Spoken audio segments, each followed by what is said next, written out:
बिस्मिल्लाहिर्रहमानिर्रहीम। Dear students, अस्सलाम वालेकुम। बिस्मिल्लाह फ़िज़िक्स यूट्यूब चैनल में मैं हूं अब्दुर्रहमान और आप लोग फ़िज़िक्स पढ़ रहे हैं। कुछ दिन के बाद ये लेक्चर शुरू हो रहा है। मेरी कुछ तबीयत काफ़ी डाउन हो गई थी, बुखार हो गया था मुझे, इस वजह से बकिया लेक्चर जो है उनमें तसलसल नहीं रह सका। आज हम गासेस लॉ पढ़ेंगे। 12th चैप्टर पढ़ रहे थे हम लोग। गासेस लॉ क्या है? गासेस लॉ हमें इलेक्ट्रिक फील्ड की स्ट्रेंथ या उसकी इंटेंसिटी फाइंड करने में हेल्प करता है। स्टेटमेंट क्या है? The flux through any close surface is 1 by epsilon not times the total charge enclose in it. क्या मतलब है इसका? इसका मतलब यह है कि अगर किसी भी क्लोज सरफेस में हम इलेक्ट्रिक फ्लक्स को फाइंड करना चाहते हैं तो हम क्या करेंगे? हम 1/एप्सिलॉन नॉट को मल्टीप्लाई कर देंगे। किससे मल्टीप्लाई कर देंगे? टोटल चार्ज से जो इनक्लोज्ड है सरफेस के अंदर। इनक्लोज्ड का मतलब क्या होता है? इनक्लोज्ड का मतलब होता है जो बंद हो, जो पैक हो। तो यानी अगर किसी क्लोज सरफेस में से इलेक्ट्रिक फ्लक्स फाइंड करना होगा तो हम जस्ट क्या करेंगे? 1/एप्सिलॉन नॉट को मल्टीप्लाई कर देंगे उसके अंदर जितना भी चार्ज बंद है उससे, तो हमारे पास टोटल इलेक्ट्रिक फ्लक्स आ जाएगा। तो यहाँ पर एक क्लोज सरफेस जो है उसको हमने इमेजिन किया। पहले वो सरफेस देख लेते हैं। ये फ़र्ज़ करें एक क्लोज इमेजिनरी जो है वो सरफेस है। इसमें काफ़ी सारे चार्जेस पड़े हुए हैं, पॉइंट चार्जेस। ये Q1 है, इसका नाम Q2 है, नंबरिंग अपनी मर्ज़ी से कर सकते हैं। ये Q3 है, Q4 up to so on. इसमें Qn चार्जेस हैं। अब हम इस सरफेस के अंदर से टोटल इलेक्ट्रिक फ्लक्स को फाइंड करना चाहते हैं गासेस लॉ के ज़रिए से, क्योंकि गासेस लॉ हमें हेल्प करता है इलेक्ट्रिक फ्लक्स फाइंड करने के लिए। तो हमने यहाँ पर कहा कि फ़र्ज़ करें, consider an imaginary closed surface have charges Q1, Q2, Q3 up to so on Qn which are distributed inside the surface। कि एक इमेजिनरी, एक ख्याली क्लोज सरफेस है और उसमें ये वाले Q1, Q2, Q3 up to so on Qn charges पड़े हैं, उसके अंदर तकसीम हुए पड़े हैं। डिस्ट्रीब्यूट मीन तकसीम होना। इनसाइड द सरफेस, उसकी सरफेस के अंदर। अब हम क्या कह रहे हैं? हम पिछले लेक्चर को जो है वो साथ में अटैच कर रहे हैं। Electric flux due to first charge. पिछले लेक्चर में हमने फ्लक्स का फॉर्मूला पढ़ा था, फाई बराबर होता है Q/एप्सिलॉन नॉट। तो हमने कहा फाई वन क्यों कहा? पहले पॉइंट चार्ज की वजह से इलेक्ट्रिक फ्लक्स बराबर आएगा Q1/एप्सिलॉन नॉट। अगर चार्ज पहला है तो फ्लक्स भी पहला, और अगर दूसरे चार्ज की बात की जाए तो उसका फ्लक्स यहाँ फाई के साथ 2 आ जाएगा और चार्ज के साथ भी 2 आ जाएगा। तीसरे चार्ज की वजह से इलेक्ट्रिक फ्लक्स फाई के साथ भी 3 आ गया और क्यू के साथ भी 3 आ गया।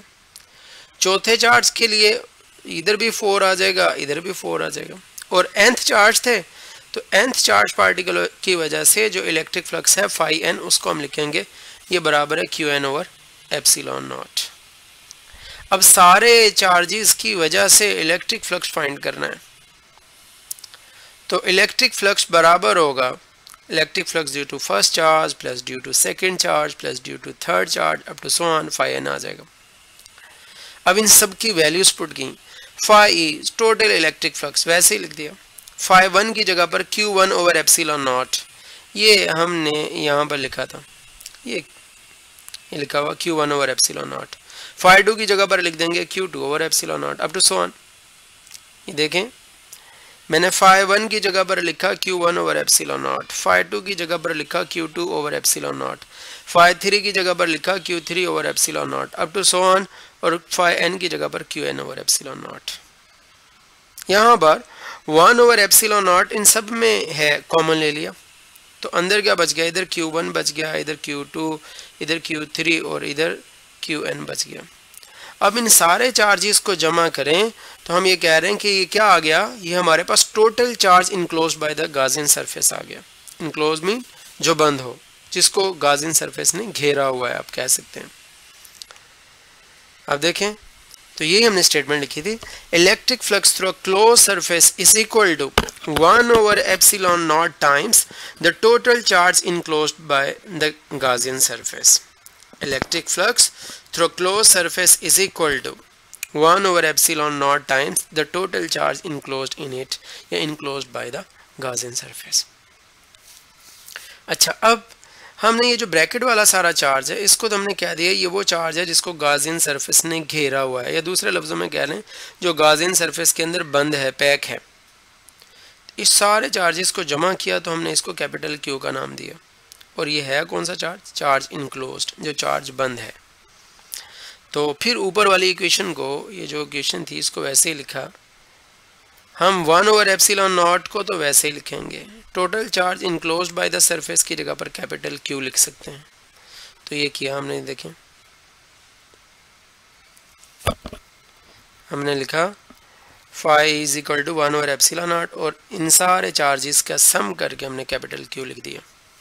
अब इसी स्टेटमेंट को, गॉसेस लॉ की इसी स्टेटमेंट को हम इस तरह से भी लिख सकते हैं, 1 कांस्टेंट है, ε0 भी कांस्टेंट है। आपने फर्स्ट ईयर में ये पढ़ा था कि अगर कांस्टेंट को कांस्टेंट से डिवाइड करें तो आंसर फिर कांस्टेंट आता है, एक नया कांस्टेंट आता है। जिस तरह फॉर एग्जांपल 10 डिवाइडेड बाय 2 करें तो हमेशा आंसर क्या आएगा? 5 आएगा। 10 + 2 करें तब भी हमेशा आंसर जो है वो 12 आएगा। 10 - 2 करें तो हमेशा आंसर 8 आएगा। तो ये बात याद रखिएगा, कांस्टेंट वैल्यू को कांस्टेंट से डिवाइड करें, मल्टीप्लाई करें, दो कांस्टेंट्स को उनको प्लस करें, उनको माइनस करें, आंसर फिर हमारे पास कांस्टेंट आता है। गो के वो कांस्टेंट वैल्यू के एतबार से तो बदल चुका होता है लेकिन उनका आंसर हमेशा सेम आएगा। क्या मतलब? 10 और 2 को जब भी ऐड करेंगे हमेशा 12 आएगा, कभी भी आंसर चेंज नहीं होगा। 10 और 2 को डिवाइड करें, 10 को ऊपर रखे 2 से, तो आंसर हमेशा 5 आएगा, कभी भी चेंज नहीं आएगा। तो इसलिए हम कहते हैं कि जब भी दो कांस्टेंट वैल्यूज़ को डिवाइड करें तब भी आंसर कांस्टेंट आएगा, जब उनको ऐड करें तब भी कांस्टेंट, मल्टीप्लाई करें तब भी कांस्टेंट। तो खैर 1/ε0 कांस्टेंट था, कांस्टेंट को ख़त्म किया तो प्रोपोर्शनलिटी का साइन आ गया। Electric flux is directly proportional to charge enclosed by the close surface. तो ये भी गॉसेस लॉ की स्टेटमेंट है, electric flux through a close surface is directly proportional to charge enclose in it. इस तरह भी आ सकता है, आपको पता होना चाहिए। इसी स्टेटमेंट को ऐसे भी लिखा जा सकता है, इलेक्ट्रिक फ्लक्स की डेफिनेशन लिख दें यहाँ पर फाई की, क्या थी? The number of electric field lines crossing the surface in outward direction. मैंने थोड़ा सा चेंज करके लिखी है, आप ऐसे भी लिख सकते हैं, the number of electric field lines passing through certain element of area. तो खैर हम चूंकि क्लोज सरफेस की बात करते हैं गॉसेस लॉ में, तो इसलिए मैंने यहाँ पर इसको थोड़ा सा चेंज करके लिखा। आप भी इसको इस लिहाज से देख लेंगे, इसी तरह लिखेंगे। तो electric flux through a close surface, उसको हम पढ़ सकते हैं इस तरह, the number of electric field lines crossing the surface in outward direction which is directly proportional to charge enclosed by the surface. Q की जगह पर मैंने लिख दिया चार्ज इनक्लोज्ड। अच्छा, अब हम बात करते हैं इसके एप्लीकेशंस की। गॉसेस लॉ की एप्लीकेशंस को डिस्कस करने से पहले कि इस्तेमाल कहाँ पे होता है, गॉसेस लॉ क्यों पढ़ रहे हैं हम? मुख्तलिफ चार्ज की कॉन्फ़िगरेशंस के अंदर इलेक्ट्रिक फील्ड की शिद्दत को, उसकी वैल्यू को फाइंड करने के लिए गॉसेस लॉ इस्तेमाल करते हैं। कॉन्फ़िगरेशन क्या होती है? सूरत कि चार्ज बिखरा हुआ है जी, चार्ज कभी जो है वो लाइन की शक्ल में जो है वो पड़ा हुआ है, चार्ज कभी शीट की फॉर्म में पड़ा हुआ है, चार्ज कभी सफ़ेयर की फॉर्म में पड़ा हुआ है, चार्ज कभी दो प्लेटों के ऊपर पड़ा हुआ है, सिमिलर है और अपोजिट है, सिमिलर है और जो है इक्वल अमाउंट में है। तो इन सारी कॉन्फ़िगरेशंस में, इन सारी सूरतों में, कॉन्फ़िगरेशन सूरत को कहते हैं, इन सारी सूरत हालों में, सूरतों में हम गॉसेस लॉ को अप्लाई करके इलेक्ट्रिक फील्ड की शिद्दत, इसकी स्ट्रेंथ फाइंड करते हैं। तो यही गॉसेस लॉ का फ़ायदा है कि हम इसके ज़रिए से मुख्तलिफ सूरतों में इलेक्ट्रिक फील्ड को फाइंड आउट कर सकते हैं। तो कैसे फाइंड करना है? इसके लिए सबसे पहला पॉइंट मैंने यहाँ पर पहले तो ये बता दिया कि it is use to find the electric field intensity due to different charge configurations. Charge की मुख्तलिफ सूरतों में इलेक्ट्रिक फील्ड को फाइंड करने के लिए गॉसेस लॉ इस्तेमाल किया जाता है। It consist on the following steps. ये मंदरजा झैल मराहिल पर मुश्तमिल है। नंबर 1, सबसे पहला स्टेप क्या है? Draw a symmetrical close Gaussian surface that passes through a point at which we want to calculate electric field intensity। सबसे पहला स्टेप ये है कि आपने किसी चार्ज की वजह से इलेक्ट्रिक फील्ड फाइंड करनी है किसी पॉइंट पे। अब जिस पॉइंट पे आपने इलेक्ट्रिक फील्ड फाइंड करनी है, आपने उस पॉइंट से गुजरती हुई एक close symmetrical Gaussian surface draw करनी है। सिमेट्रिकल किसे कहते हैं? सिमेट्रिकल का मतलब होता है एक जैसे, यानी वो सरफेस ऐसी हो कि चार्ज के इर्द गिर्द जो हमने ड्रॉ करनी है वो एक ही जैसी हो चार्ज के लिहाज से।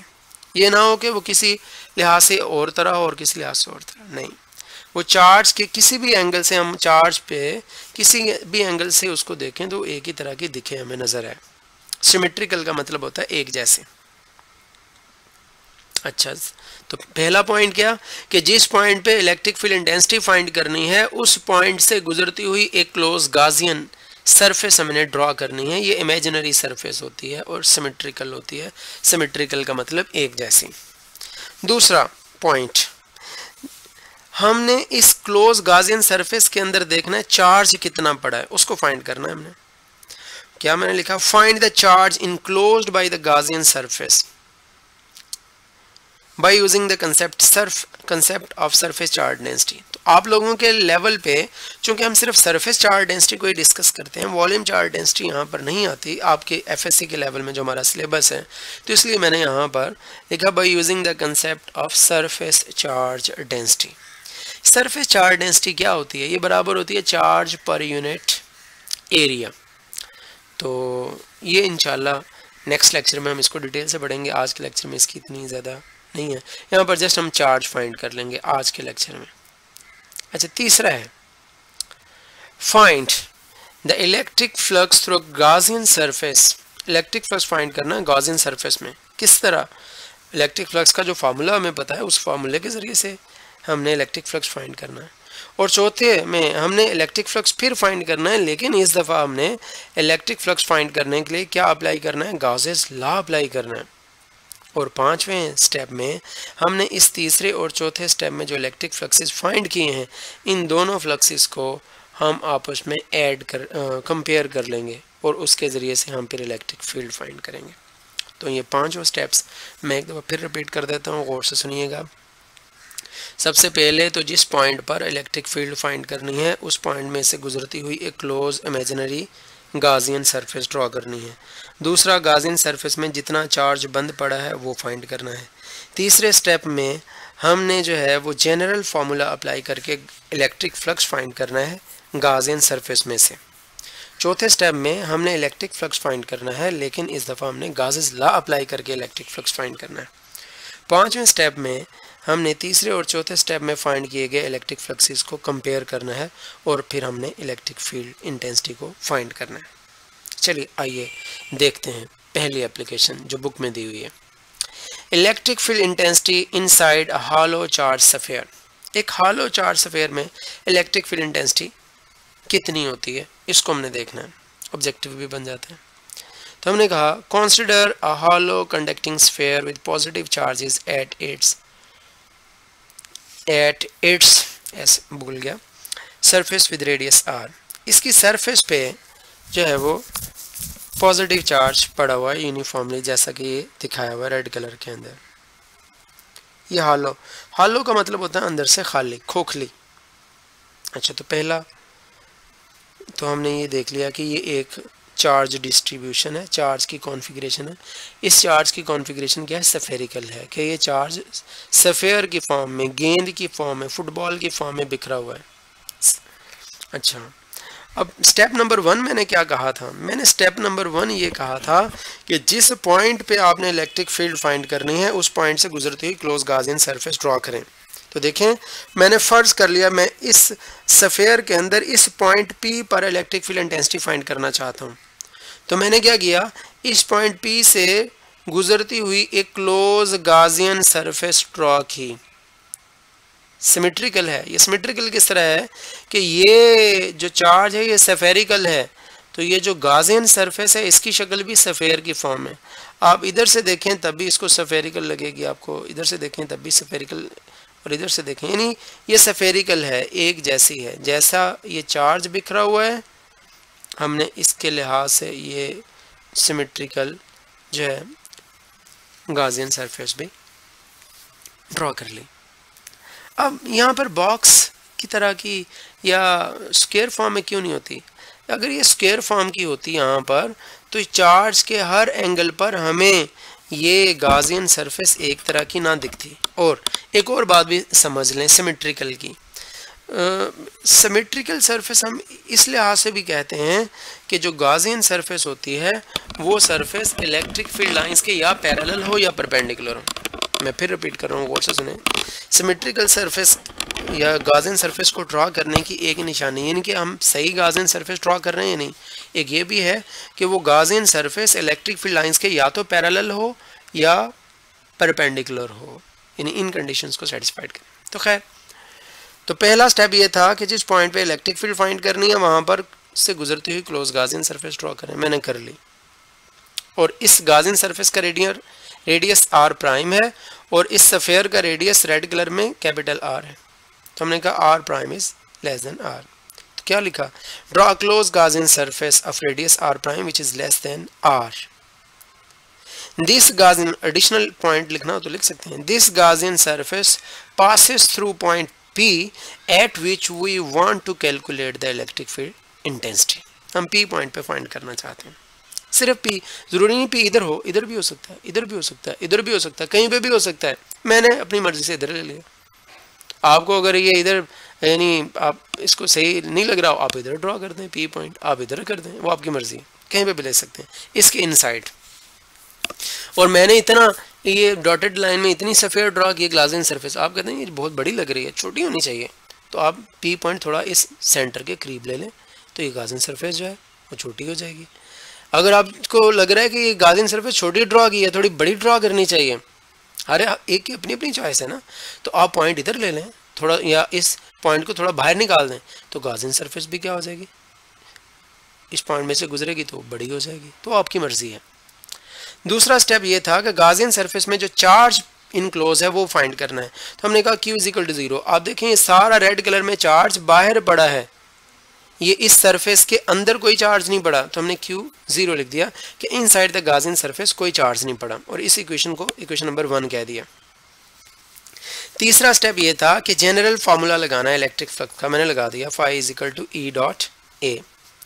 चौथा स्टेप ये था कि गॉसेस लॉ अप्लाई करना है, तो मैंने गॉसेस लॉ का फार्मूला लिख दिया, electric flux through any close surface is equal to 1/ε0 times the total charge enclosed in it. अब टोटल चार्ज को गॉसेस लॉ में तो मैंने कैपिटल Q से रिप्रेजेंट किया था, आप कह रहे होंगे जी हाँ पे स्मॉल Q से रिप्रेजेंट कर दिया, तो भी कैपिटल Q से भी लिख सकते हैं चार्ज को, स्मॉल से भी, उससे कोई फ़र्क नहीं पड़ता। तो मैंने यहाँ पर स्मॉल Q से रिप्रेजेंट किया, क्योंकि टेक्स्ट बुक ने इस टॉपिक में यहाँ पर स्मॉल Q को से चार्ज को जो है वो रिप्रेजेंट किया। तो बोर्ड के क्वेश्चन करवाते वक्त हम ये कोशिश करते हैं टेक्स्ट बुक को फॉलो करें, जो वेरिएबल्स के नाम कैपिटल या स्मॉल लेटर से टेक्स्ट बुक ने शो किए हम भी उन्हीं को फॉलो करें। तो खैर, तो Q, अब क्योंकि Q की वैल्यू कितनी थी ये लिखी हुई है, Q की वैल्यू 0 है इनसाइड द गॉसियन सरफेस, तो इस जगह पर Q की वैल्यू 0 लिख दी। ये देखें हमने लिखा since Q is equal to 0, तो इस जगह पर 0 लिख दिया। 0 इस 1/ε0 को मल्टीप्लाई करके क्या कर देगा, 0 कर देगा। ये देखें यहाँ पर 0 हो गया, इलेक्ट्रिक फ्लक्स 0 आ गया। अब गॉसेस लॉ से इलेक्ट्रिक फ्लक्स की वैल्यू 0 आई, और जनरल फार्मूले में इलेक्ट्रिक फ्लक्स की वैल्यू हमारे पास है E dot A।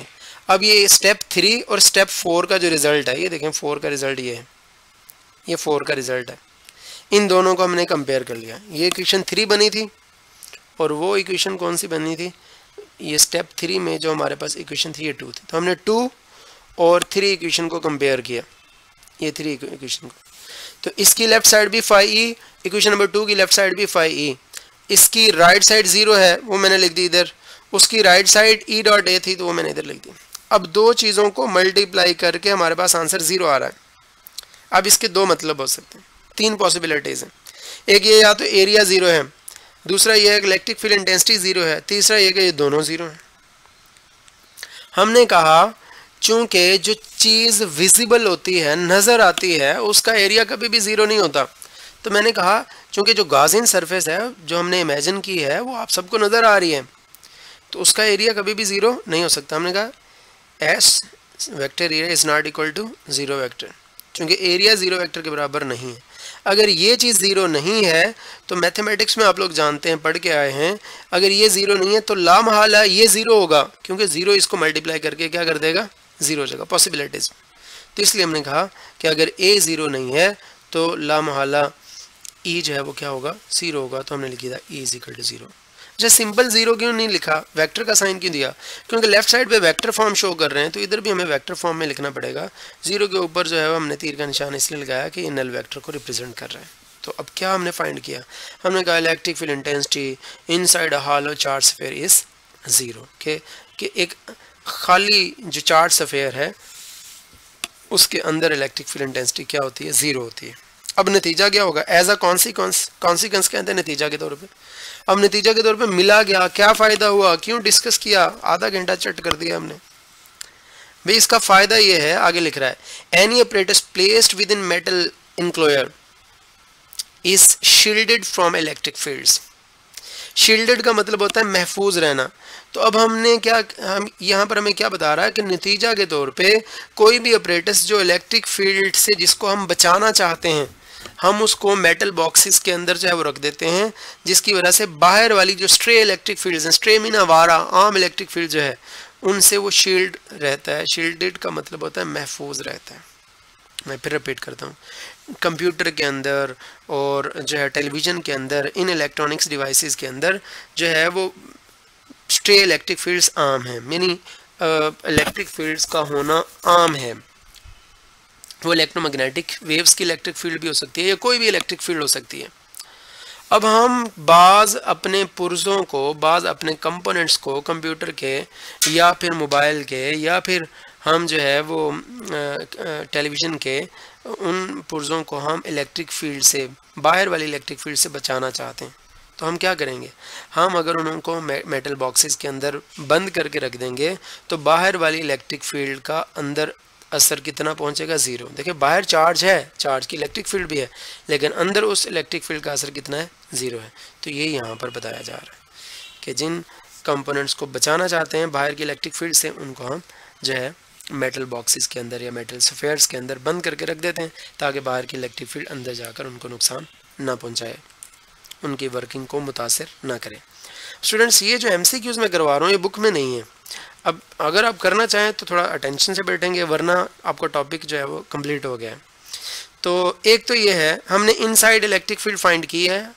Outside electric field का फॉर्मूला ये है 1/4 pi epsilon not Q over R square. Q क्या है, ये आउटसाइड का सारा चार्ज है, ये सारा चार्ज, इसको Q बोल रहे हैं, कैपिटल Q से भी लिख सकते हैं। तो Q over R square. R क्या है, R वो फासला है जिस फासले पे आप जो है वो इलेक्ट्रिक फील्ड की स्ट्रेंथ को फाइंड आउट करना चाहते हैं सेंटर से, इस सेंटर से वो फासला है।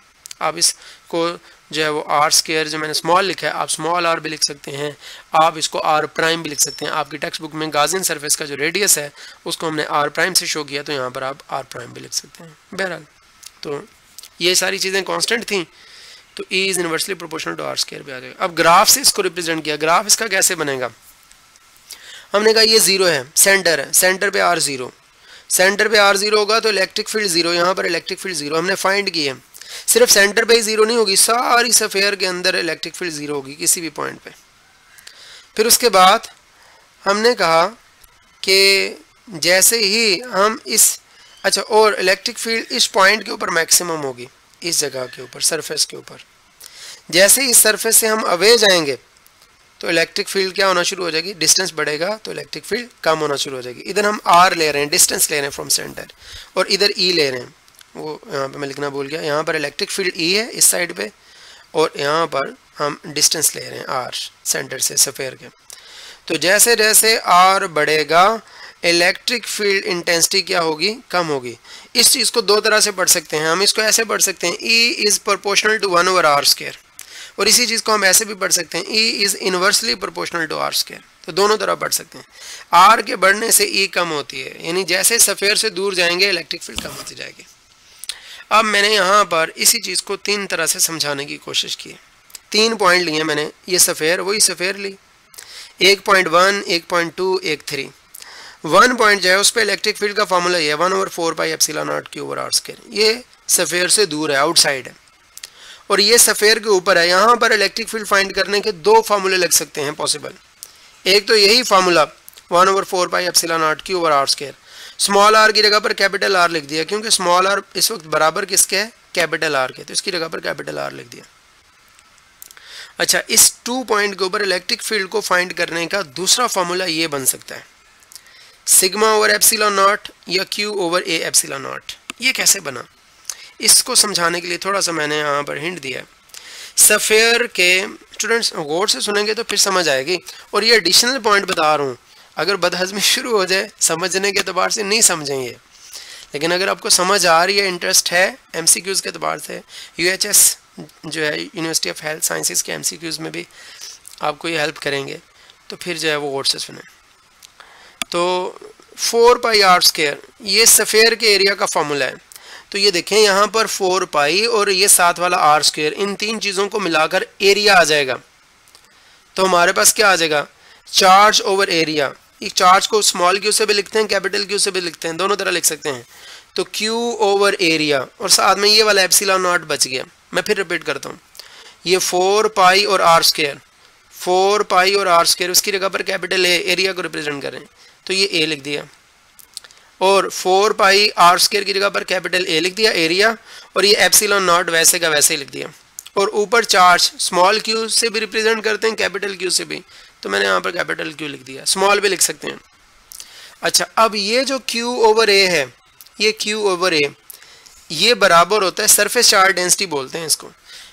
सरफेस चार्ज डेंसिटी क्या होती है, charge per unit area is called surface charge density. Charge per unit area is called surface charge density. तो इस क्यू ओवर ए की जगह पर आप सिग्मा लिख सकते हैं, तो इसलिए मैंने यहाँ पर सिग्मा लिख दिया और एप्सिलॉन नॉट। तो सफ़ेयर की सरफेस पे इलेक्ट्रिक फील्ड को फाइंड करने के, एक तो इलेक्ट्रिक फील्ड मैक्सिमम होती है और दूसरा उसके फाइंड करने के दो फार्मूले, एक ये, 3 बन गए बल्कि, दूसरा ये और तीसरा ये तीनों फार्मूले। और इनसाइड द सफ़ेयर आपको पता है इलेक्ट्रिक फील्ड इंटेंसिटी क्या होती है, 0 होती है। तो स्टूडेंट्स आज के लिए इतना ही काफ़ी है। तो मैं कोशिश करूँगा इंशाल्लाह नेक्स्ट जो लेक्चर्स की आपकी डेफिशिएंसी रह गई है वो भी इंशाल्लाह मैं साथ में उसको जो है वो हम कवर अप कर लेंगे इंशाल्लाह। तो दुआ भी कीजिएगा अल्लाह ताला जो है वो मुझे सेहत दे, मेरी ज़ुबान और गला जो है वो पका हुआ है, तो थोड़ा बोलने में भी मुश्किल हो रही है। तो अल्लाह हाफ़िज़।